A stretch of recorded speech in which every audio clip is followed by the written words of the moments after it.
Hi everyone and welcome to Friday's writing lesson. A huge well done for all of your hard work this week. I know me and Miss Pearson can't wait to see your writing and what you've been up to. Today in writing though, we're going to be thinking about a piece of punctuation called a colon. Now we talked about this briefly last week with the DD sentence, the description, colon and further details. And we've also talked about colons being used before a list.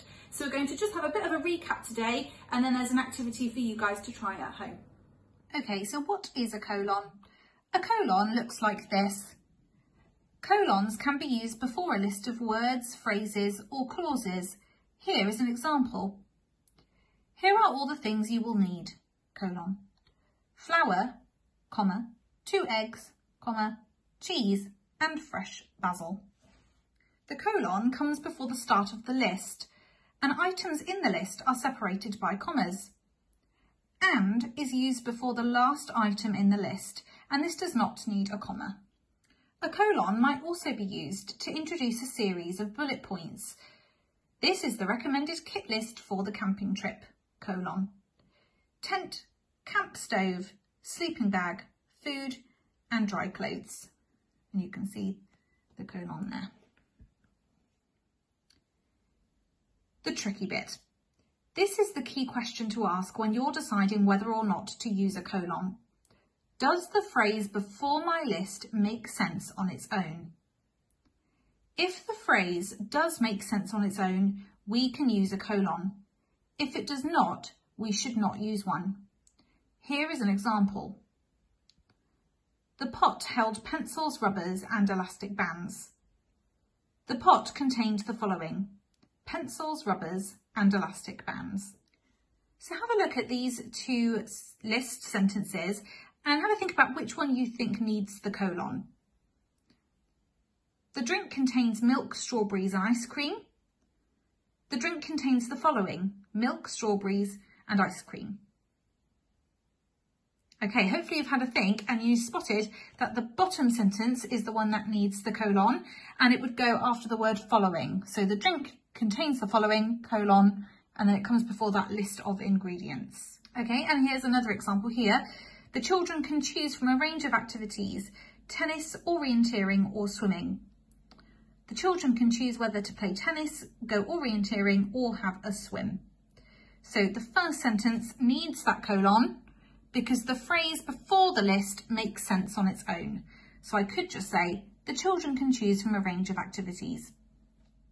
Okay, and I'm going to leave you now to start today's task. So you've been given a list of sentences and we would like you to read through them carefully and add the colon in the right place.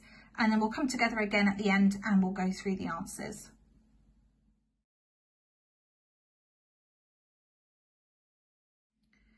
Okay, so let's have a look at adding the colon in the correct place.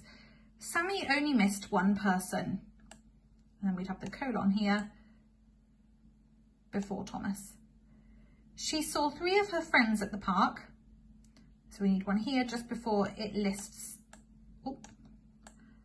her friends. Hopefully yours is a bit neater than mine. Only one thing would make Christmas even more magical: snow. There was only one day he dreaded: Monday. Craig couldn't decide where to have his birthday party, colon. And then we've got a list of places where he could have his birthday party. Most of the pupils in the class were sporty. 20 of them were in school teams.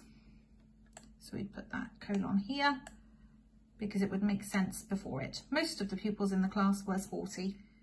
Okay, Jason has 2 favourite hobbies. So again, the colon there would come before his list of hobbies. She ordered 3 items from the new menu. So again, the colon would go there because that part would make sense on its own. She chose 3 different fillings for the donuts. So again, that's going to come there just before the list. They passed lots of cities on their drive.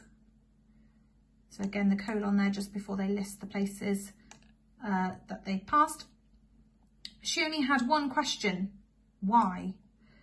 So we put the colon there because that part would make sense on its own. She only had one question. The cruise was going to be amazing. That would make sense on its own.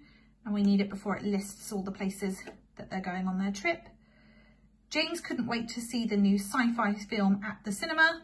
That bit would make sense on its own. So we'd add the colon here before they name the film. And Alice bought some presents for her grand's birthday. So again, we would put the colon there just before we list all of the things that Alice bought her grandma. Okay, so well done for today's work, and have a lovely weekend. And I will see you next week for more writing videos.